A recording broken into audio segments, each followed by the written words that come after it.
The Costume Institute at the Metropolitan Museum of Art is a treasure trove of fashion and finery. Conservator Chris Polisic is preparing the pieces that have been chosen for the curator's tribute to Philippe de Montebello, who's departing the museum after 31 years as director. This is a dress by Madame Gray, a Parisian couturier who began her career in the 1930s. This particular example is actually from 1965, and it is the quintessential kind of Grecian style gown that looks very simple, but in fact it's very elaborate in construction. And this has been in storage for some time, and in preparation for dressing it for the exhibition, I'm going to be steaming or humidifying it. And so I'm trying to ease out all the creases that you can see. Underneath this layer of pleated fabric, there's another understructure, which is like a sheath skirt. And what Madame Gray has done is she's taken the fabric, lengths of fabric, and pleated it and secured it to this base. Madame Gray designed dresses for luminaries like the Duchess of Windsor, Marlene Dietrich, Greta Garbo, and Jackie Kennedy. She was actually trained as a sculptor.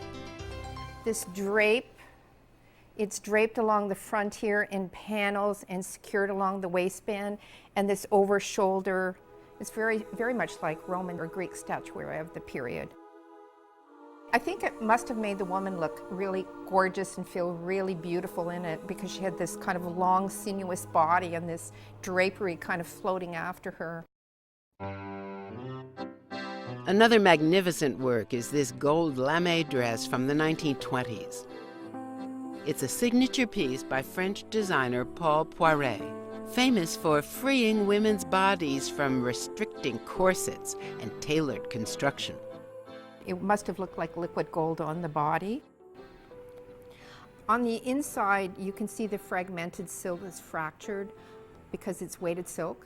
And we are trying to stabilize it in order to dress it and support it during the installation. This is an example of hair silk, which we purchased in this form in skeins.